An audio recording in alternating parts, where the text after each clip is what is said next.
Diligent work leads to life. Laziness leads to loss. But this is part of God's design. God created the world to work this way.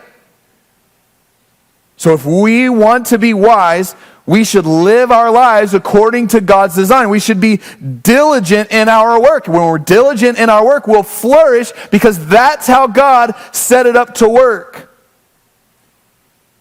And here's what that means. This is an implication that's not all that fun, but here's what it means.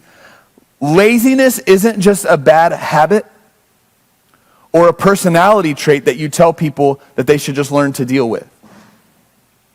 Laziness is rebellion against God.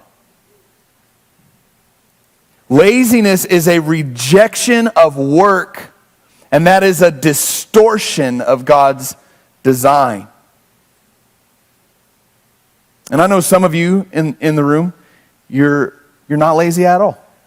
I know some people who are the hardest working people I've ever met. And you're sitting there and you're thinking, well, this sermon's not for me. And you're kind of looking down the row and you're thinking, I hope they're listening and they're taking notes and that kind of thing.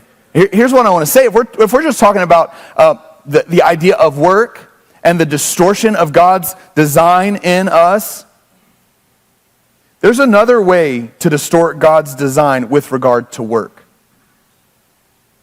It's workaholism. It's the other side of the spectrum. You got lazy and then you got workaholic. See, just as God designed us to work, He also designed us to rest. God created the heavens and the earth in 6 days, and what did He do on the seventh? He rested. And for you to say, I never need to stop working, you're saying, I'm better than God.